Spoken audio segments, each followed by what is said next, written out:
This is going from reduced visibility to limited visibility, and people are going from dumb to dumber. What the fuck is that, dude?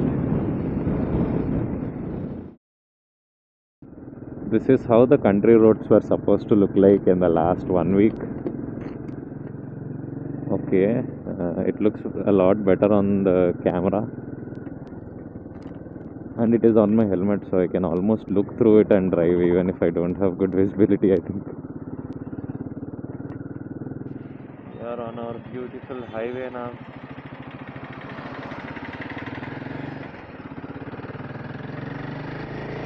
The beautiful highway has an equally beautiful fog.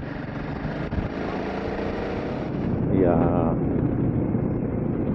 we are going on top of the river, so there will be mist, there will be fog.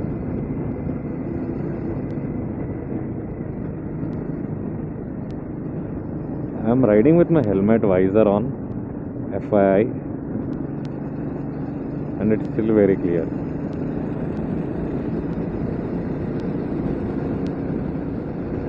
See, that hazard light is doing its job. I can see a car there, but this is almost like we are driving in a hill station.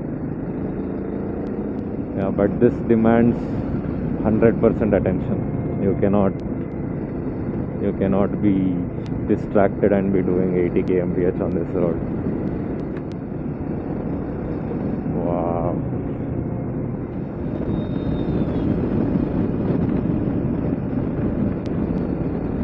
There is water dripping from my helmet now.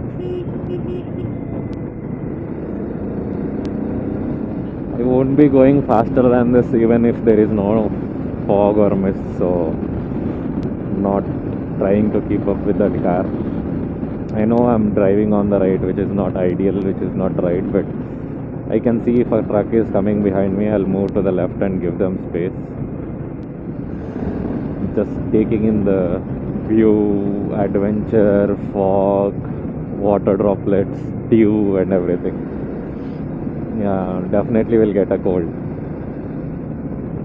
Definitely will get a cold by the end of this. It looks like the sun is rising, so all of this would disappear. See the beauty of Konasima.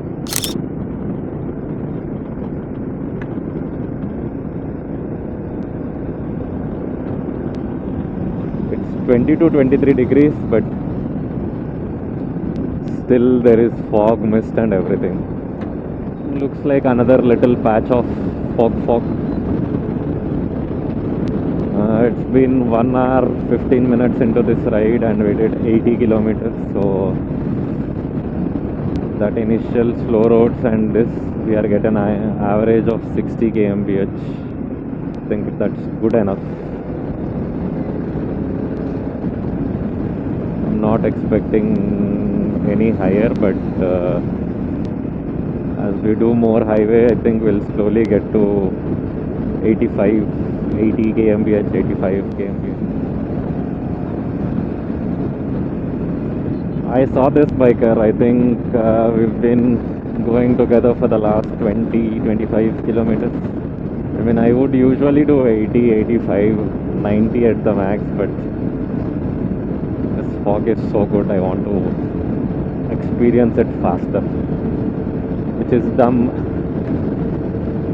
because it gets more riskier with fog.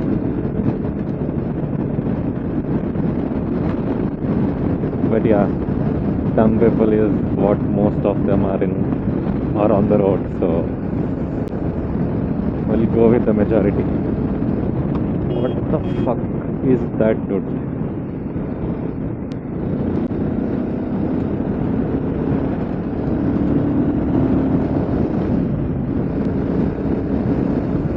See, I was just talking about him and he just appeared on the road. He could have done it on a normal day and it's fine, but with this fog, stopping on the flyovers and all of this,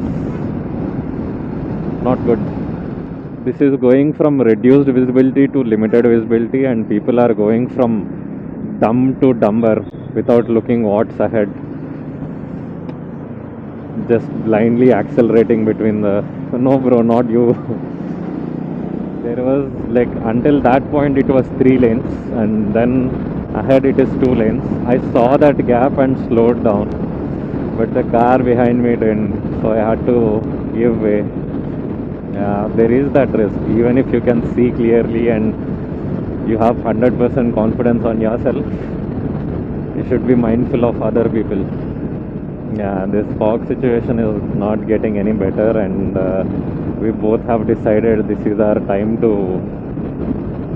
shine and cruise through all of this and stop for breakfast after all of this is done. I don't think even by 11 a.m. this would clear out. It might after 9:30 maybe. This is not even a hill station. This is your regular elevation basins. This is Krishna Basin, and we started at the Godavari Basin. Some portions of these places are actually under the sea level, like -5, -10, -20.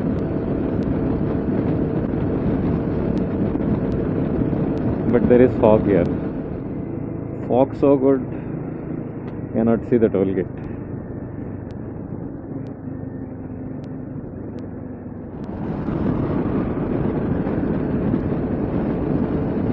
See, when you do that overtake, if you are going out of the white line, that is called an uncontrolled overtake,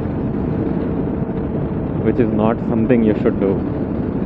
You should at least honk at me so that I move to the side and you will get a better space to overtake. That is dumb. I mean, you can do it. It's not about your skill. It's about the risk. Even a slight slip when you are doing that cut can make you touch the wall of the flyover, and then it would be ugly. Not worth it. Why risk so much?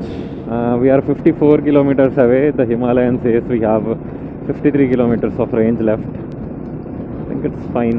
Even after running out of range, it will still do 30 kilometers easily.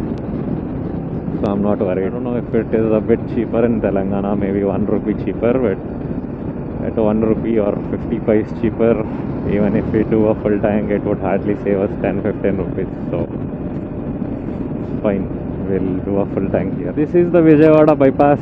This will at least save you, Google Maps says 20 minutes, but it saves 30 to 45 minutes, because Vijayawada you have a lot of local traffic and all of these cars coming in. So yeah, there are still some pending flyovers, I guess. 14.92 liters. Awesome. And we did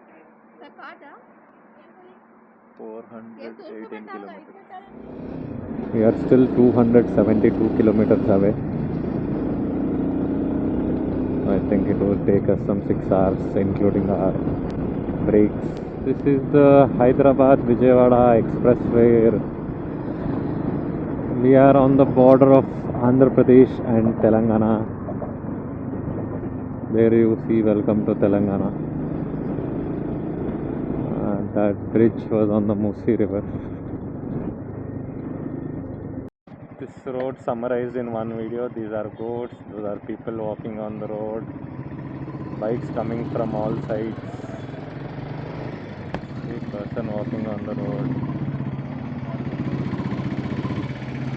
This is the National Highway 167.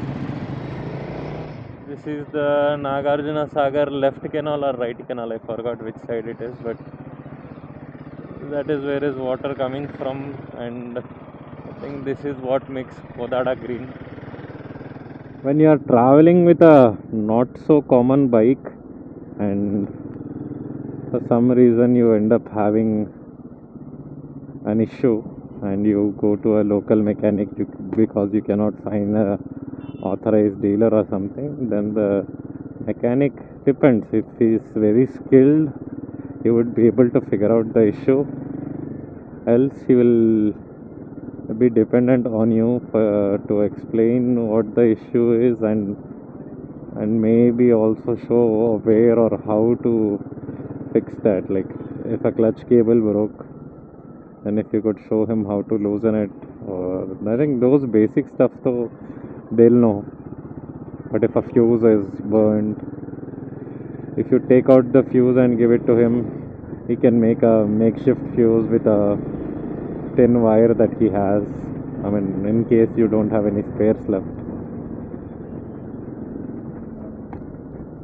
Or if the coolant, something that is not very common has happened, they would expect you to have the knowledge of it. So as travelers on these bikes, you should know all the parts for sure. And if it is an electronic issue, the bike is not starting, then it is a different thing. But if not that, then you should be able to tell him if something goes wrong. But this bike is smart enough. If there is anything electronic that has failed, it would show a error warning saying speed sensor failed, ABS sensor failed, or whatever has happened.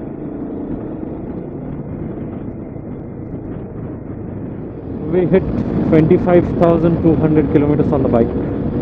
Yeah, I think that is all for today and this trip. It started here and it ends here, so